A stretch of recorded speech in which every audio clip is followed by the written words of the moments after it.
Ya, kembali kita lanjutkan dulu saya ke Mas Yoga. Mas Yoga tadi kita sudah mendengar dari Pak Robert penjelasannya, tapi kalau menurut Anda sendiri sebetulnya yang harus dilakukan saat ini seperti apa?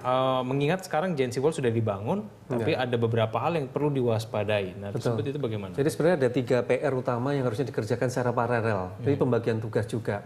Tadi kita bicara soal pembersihan dari hulu ke hilir. Ini posisi dari pemerintah pusat, terutama Kementerian Pekerjaan Umum ya, harus menjadi leader terhadap pemerintah Provinsi Banten dan DKI Jakarta, serta Jawa Barat juga, untuk mengendalikan hulu sampai dengan hilir. Ini tidak hanya sekedar penghijauan, tapi juga bagaimana mengawasi tata ruangnya.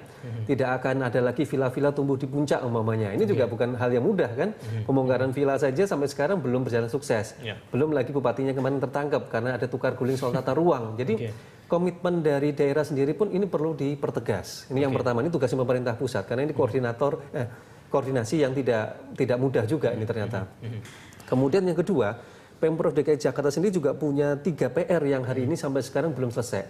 Yang pertama tadi dikatakan Jakarta belum mempunyai master plan sewerage system. Jadi belum punya kita pengolahan air limbah secara keseluruhan. Rencana induknya saja belum ada, apalagi bagaimana pengolahannya. Padahal kita tahu hanya 3%. Kalau ini ditingkatkan, pasti pencemaran terhadap sungai akan jauh berkurang. Ini juga harus dikejar.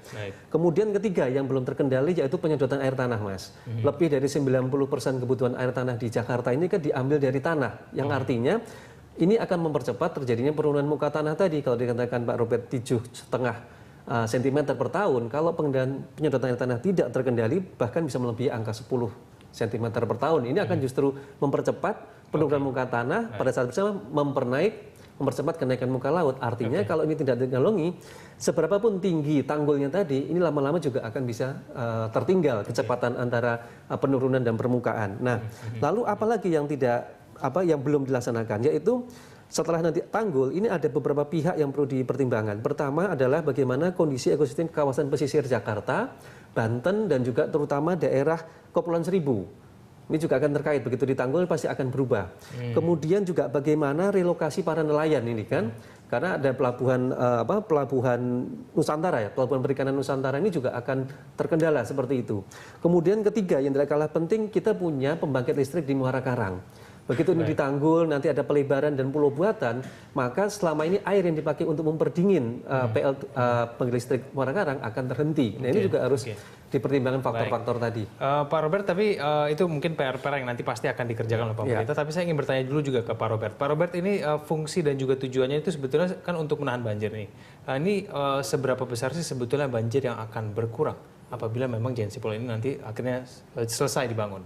Dengan perencanaan yang tepat dan implementasi yang tepat juga, kita harapkan seluruh permasalahan banjir Jakarta pada waktunya nanti akan dapat diatasi, karena dengan adanya daerah tampungan baru di waduk lepas pantai ini akan dapat diprediksi volume air yang akan datang katakanlah dari banjir atau dari selatan ke Jakarta, sehingga nanti pada waktu kita sudah tahu itu bisa air dipompa dulu keluar, menyiapkan tambahan tampungan sehingga air yang ada di Jakarta itu bisa langsung mengalir ke lagun, kalau kita katakanlah demikian di sana. Diharapkan nanti demikian juga. Jadi nanti posisi air laut dengan posisi air di dalam danau itu beda, gitu Pak. Jadi seluruh diharapkan pada waktunya nanti seluruh permasalahan banjir Jakarta bisa diselesaikan. Oke, baik Pak Robert, kita lanjutkan lagi dulu kita di segmen berikutnya. Pemirsa tetaplah bersama kami di Jurnal Siang.